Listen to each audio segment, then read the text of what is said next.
হাঁড়িতে চাল নেওয়ার শব্দ শুনে ধরপড় করে উঠে বসল দীপান্বিতা। ঘুম ঘুম চোখে তাকাতেই দেখল বাবা অতি সন্তর্পণে চালের পাত্র থেকে বাটি করে চাল মেপে মেপে হাঁড়িতে নিচ্ছে, যাতে করে আওয়াজে মেয়ে ও নাতনির ঘুম না ভেঙে যায়। দীপান্বিতাকে উঠে বসতে দেখে তার বাবা অশোকবাবু বললেন, এত সকাল সকাল উঠলি কেন মা? আর একটু ঘুমিয়ে নে না, এখনো বেলা হয়নি। ঘড়ির দিকে এক ঝলক তাকিয়ে বিছানা থেকে নামতে নামতে দীপান্বিতা বলল, বাবা কি দরকার ছিল তোমার এত সকাল সকাল রান্নাঘরে যাওয়ার? তুমি যে কি করো না। অশোকবাবু একটা দীর্ঘ নিঃশ্বাস ফেলে মুচকি হেসে বললেন, তোর মা অসুস্থ হওয়ার পর থেকে এসব তো আমিই করি। সে না হয় ঠিক আছে, কিন্তু এখন তো আমি আছি নাকি? শ্বশুরবাড়িতে রোজই তো করিস মা, 2 দিনের জন্য এসেছিস, একটু না হয় রেস্ট নিলি।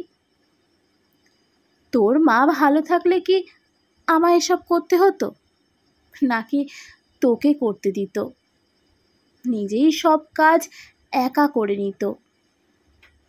কোনোদিন সে মুখ ফুটে বলেনি যে আমার কষ্ট হচ্ছে। আর আমারও সময় ছিল না তাকে একটু সাহায্য করার। নিজেই সব সামলেছে, তোদের বড় করেছে। বাবার কথাগুলো শুনতে শুনতে মনটা খারাপ হয়ে গেল দীপান্বিতার। সত্যি তো, মা তাদেরকে একা হাতে মানুষ করেছে। বাজার করা থেকে শুরু করে সব কিছুই তাকেই করতে হয়েছে। বাবা সারাদিন ব্যস্ত নিজের কাজ নিয়ে। কাজে বেরিয়েছেন সেই সকালে, আর বাড়ি ফিরতে ফিরতে সন্ধে। কখন দেবেন মাকে সময়? কখন সাহায্য করবেন মাকে? হঠাৎ মা অসুস্থ হয়ে পড়ল। এখন প্রায় বিছানা শয্যায়। যে বাবা 1 গ্লাস জল পর্যন্ত নিজে নিয়ে খেত না, তাকে এখন সংসারের সমস্ত কাজ করতে হচ্ছে। চোখ দুটো ছলছল করে উঠল দীপান্বিতার। মেয়ের মনের অবস্থা বুঝতে পেরে অশোকবাবু বললেন, আমি ভাতটা চাপিয়ে দিই, তার মধ্যে তাড়াতাড়ি যা মুখটা ধুয়ে আয়, তারপর কি রান্না করবি করিসক্ষণ। মুখ ধুতে যাওয়ার সময় রান্নাঘরে উঁকি মারল দীপান্বিতা রাতের এঁটো বাসনগুলো ধোয়ার জন্য। দেখল বাবা সব ধুয়ে রেখেছে। মুখ ধুয়ে এসে উনুনের পাশে বসল দীপান্বিতা। বাবা সবজিগুলো কেটে দিয়ে ঘরে গেল। জানালা দিয়ে দেখতে পাচ্ছে সে বাবাকে। বাবা বিছানাগুলো তুলে ঘর বাড়ি ঝাড়ু দিয়ে মাকে ব্রাশ করিয়ে দিচ্ছে। একটা দীর্ঘ নিঃশ্বাস ফেলে দীপান্বিতা রান্নায় মন দিল। কিছুক্ষণের মধ্যে বাবা আবার রান্নাঘরে এসে রুটির জন্য আটা মাখতে শুরু করেছে।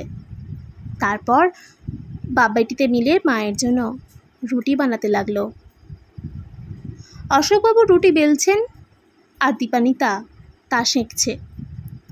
পাশ থেকে অশোকবাবু বলতে লাগলেন, জানিস মা, আগে আমি ঠিক করে রুটি বেলতে পারতাম না, টেরা বেঁকা হয়ে যেত, মাঝে মধ্যে আবার বিশ্ব মানচিত্রও হয়ে যেত। এখন শিখে গেছি।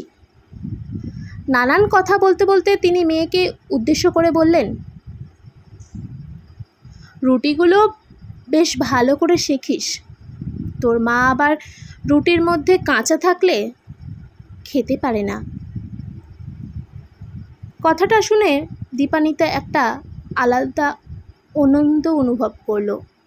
সে সারা জীবন দেখেছে মাকে বাবার জন্য ভাবতে, বাবা কি খাবে, বাবাকে খেতে ভালোবাসে, তাই নিয়েই ভেবে গেছে। কখনো দেখেনি বাবাকে মায়ের জন্য সেটা করতে।